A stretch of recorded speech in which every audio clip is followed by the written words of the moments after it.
Hello everyone, it's Ed with Brain MTG, and today we're going to discuss the repercussions of the reserve list reprints coming out. Let's talk about it. I have come here to chew bubblegum and kick ass, and I'm all out of bubblegum. Okay, so the reserve list, right? Everybody talks about it. You know, we all know that it started during Chronicles, right? But it wasn't finished until 2010. These two products are what cemented the reserve list into its current form, okay? Now, back then, look, you see Phyrexian Negator here, and then here you have Mox Diamond, among others, okay? So, when these came out, Wizards made sure to draft a new version of the reserve list. And in that new version of the reserve list, they made sure to say that premium cards were no longer allowed because in both of these, they're foil, right? And for years, Wizards had been reprinting reserve list cards as judge promos in foil, like Wheel of Fortune, Survival of the Fittest. So this isn't new, right? This was solidified in 2010. And in 2010, I'll put up the article here. This is something I've discussed with Bob. They never said that they wouldn't reprint reserve list cards. They said they wouldn't reprint them in foil or exactly the same or tournament playable. They said they left out the different backs and gold borders like they did for World Championship decks to allow themselves the wiggle room to do this in the future being now. Okay. Now, they reprinted these cards. This set, everybody acts like it's going to destroy Collector's Edition and International Collector's Edition. I hate to, be the one to bring you news that might be disturbing, but if they reprinted 5,000 of every rare, that would mean that they're going to make 150,000 of these 30th edition boxes. Do you think that's too many boxes? If they were going to make 10,000 of every rare, it would be 300,000. So realistically, 100,000 boxes is about 3,300 of each rare. Okay, it's not that crazy common. It's just something new, and the pricing, it's kind of along the lines of collector's edition and international collector's edition. If you figure out how many you'd need to open in order to get a full set, it's approximately the same as an unopened collector's edition. So what does this mean for the future?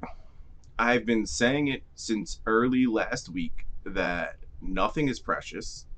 Everything will be reprinted over time. The spirit of the reserve list, it's a funny statement. That's just hopes and dreams. I've heard people say this over and over again, and honestly, there is no spirit of the reserve list. There's only the word of the law. Very specific, what they can and what they can't do. They haven't crossed any lines. They came close enough that a lot of people thought they crossed lines, and they got upset about it. In the future, there's going to be more reserve list reprints. I said it last week in my streams, and I'll say it again. I believe that there's packs coming for, if not every set, every block. Why not Wrath block packs? Why not Urza's block packs? With the different back and the gold border, Your Gaia's Cradles and Sarah's Sanctums are not safe. However, this capitulation, these weak hands folding and selling their cards, this is not where you want to be. This is temporary. The market will come back for the real cards, okay? These are not like these are fake or proxies. These are just commemorative things, just like any other World Championship deck. The market will come back. The original World Championship decks didn't destroy the Gaia's Cradle market. They're 20% of the price. That's all. That's the only effect. You can buy a gold border cradle for 20% of the price of a normal cradle. They didn't include the spiral in the text box of the dual lands. They look ugly. They made them twice as common. I don't see them impacting dual land prices as much as everybody thinks they are going to impact them. I mean, what? There's going to be 7,000 new duels out there. 7,000 of each new duel out there. It's not that many considering how many duels are out there right now and how expensive they are because people want to play them. So it's not going to have huge effects, guys. I mean, I know a lot of people think that they are going to have huge effects, but this was a brilliant ploy by Wizards. Okay, they're going to make all this money, and they're playing all of you against each other. So much so that the only people driving down prices are the panic sellers. Wizards didn't drive down any prices. It's the people capitulating and panicking and selling into the market that are driving down prices. So you sellers, not most of my viewers are smarter than this, okay?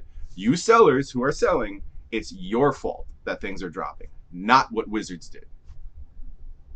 It's brilliant. They played us all against each other, and now people are angry. There's a lot of vitriol flying back and forth. It's kind of a crazy situation we find ourselves in. There will be no special surprise foils in this product. I don't know how many times I gotta say this. There might be some surprise stuff, but there will be no foils. They can't make them in premium. I mean, maybe they can make premium not tournament legal cards like shiny World Championship cards, but I don't know. I don't know if that's coming too close to their word of the law. Anyway, I really don't think it's going to have the effect that some people think it's going to. The most polarizing aspect is that it wasn't a full set. It's now packs, and that they're $1,000 for 4, $250 per pack. All right, so I went to work. I wanted to think about this a little bit more, and I came back to film this. You know, this is a Commander product. Just like pretty much every set that's been released has been aimed at Commander. That's the big driver here, right? So let me ask you something. You know, World Championship decks for the casual Commander player, did they affect the prices of Gaia's Cradle? Did they affect the prices of Ancient Tomb? All this stuff, you know, for years they've been out, and maybe they kept down the price for a while, but they didn't keep it low. They didn't impact the price over the long term. So, you know, a lot of newer people are really freaking out about this and panic selling and all that. I just want to tell you, don't panic sell. Don't panic sell. Magic is long term. Well, you know, when you're talking about appreciating prices and realizing gains, it's a long-term game. It's not meant for those trying to get in and out in 6 months. That's just not the way it is. You know, the high end of the market, it won't take as much of a hit as the rest of the market. It's going to be a lot of these played, moderately played, and worse cards. It's going to take the biggest hit. You know, alpha duels aren't going to go down like collector's edition or revised duels will. Okay, this is not new. The reserve list isn't broken. You know, the worst part about this is that a lot of people have feelings of broken trust towards Wizards, and that to me, and the divided community, that to me seems to be probably the worst aspects of this, right?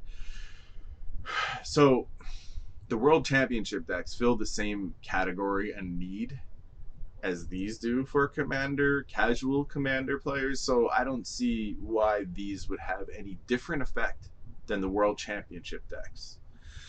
I don't know. It just seems like business as usual, just a little bit more ramped up.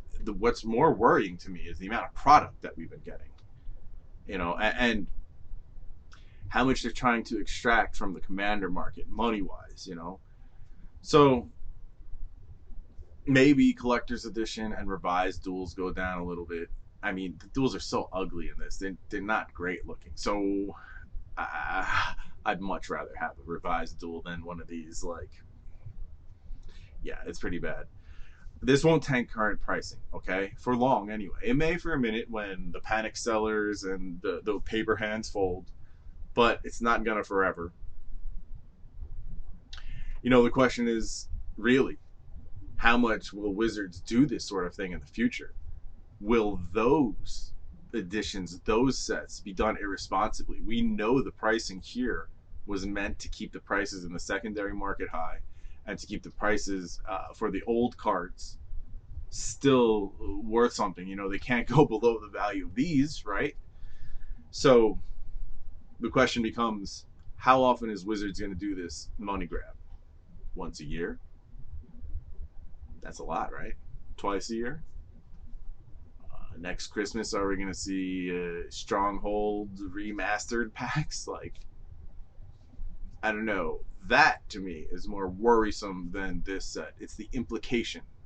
This set isn't going to have the impact that a lot of people think it's going to. They're panic selling on an imagined future that hasn't come yet. If you want to see this as the writing on the wall, I mean, I guess you could have seen it as a writing on the wall in 2010 when they didn't include World Championship decks and that sort of thing into the reserve list final form.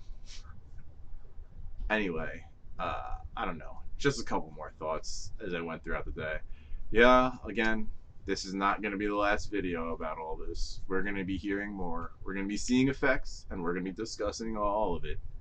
This is quite the shit show. We're going to watch more to come. Remember to like and sub. If you're going to buy any of this stuff today, any reserve list cards on TCG Player, remember to use my affiliate link in the description. It is free to use and helps out a lot.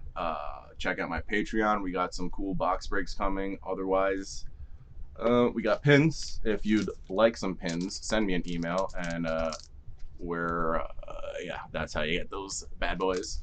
Otherwise, take care. Have a nice day. There's no need to talk about this for an hour. Peace. That's it, man. Game over, man. Game over. What the fuck are we gonna do now? What are we gonna do? Maybe we could build a fire, sing a couple of songs, huh? Why don't we try that? Hello, everyone. Ed with Brain MTG today.